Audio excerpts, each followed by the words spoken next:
করলেই নিজের গ্রামে পৌঁছে যাবে ওরা। মাঝিকে নিতাই একবার তার দিকে এগিয়ে গিয়ে জিজ্ঞাসা করল, ও মাঝি ভাই, যাবে নাকি? উঠে আসুন। ওরা উঠে পড়ল নৌকায়। নৌকার বৈঠা বাইতে শুরু করলো মাঝি। সুরমার পরনে ছিল দামি সোনার রত্ন খচিত হার। সেই দিকে মাঝি একবার চাইল। নৌকা চালাতে চালাতে যখন মাঝ নদীর বুকে এসে পড়েছে নৌকা, তখন মাঝি ক্রুদ্ধ কণ্ঠে বলল, ওই সোনার হারটা আমাকে দে। আচমকা এই কথা শুনে ওরা দুজনেই চমকে উঠল। নিতাই বলল, কি হলো মাঝি, এমন ধমক দিয়ে কথা বলছো কেন? প্রাণে যদি বাঁচার ইচ্ছে থাকে তাহলে দিয়ে দে ওই হারটা, নইলে কিন্তু। কথা শেষ করার আগেই কোমরের মুজ থেকে একটা ধারালো ছুরি বের করলো মাঝি। নিতাই বাধা দিতে গেলে তাকে আগে শেষ করলো মাঝি। ভয় পেয়ে সুরমা তার হারটা গলা থেকে খুলে দিল সেই মাঝিকে, কিন্তু মাঝি তাকেও শেষ করলো। তারপর সুরমার দেহটা ফেলে দিল জলে।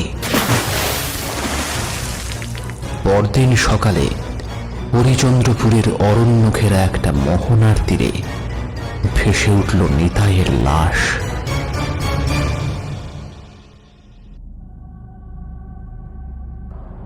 গ্রামে যেন দাউ দাউ করে আগুন ছড়িয়ে পড়ল।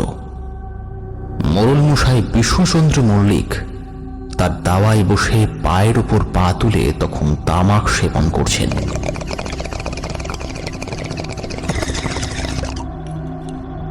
এই সময় দেখা গেল ন্যাপলা দৌড়ে দৌড়ে আসছে। ন্যাপলাকে উদ্দেশ্য করে মোড়ল মশাই বললেন, আরে ওটা ন্যাপলা না? এমন ভাবে ছুটে আসছে যেন, ব্যাপার কি শুনি? সে মোড়ল মশাইয়ের দুই পা জড়িয়ে ধরে বলল,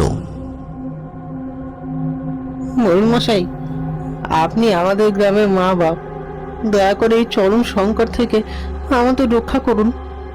মোড়ল মশাই ন্যাপলার কান্না দেখে তার প্রতি দয়া পরবশ হয়ে মাথায় হাত দিয়ে বললেন, কেন রে বেটা, কি হয়েছে? আমার মা বাবা কাল রাত্রি থেকে ঘরে ফেরেনি।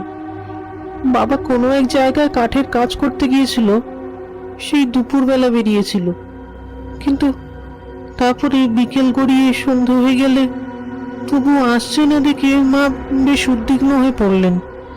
আমাকে খেতে দিয়ে বললেন, ওরে ন্যাপলা, তোর বাবা এখনো ফিরছে না কেন বলতো? এত দেরি তো করে না।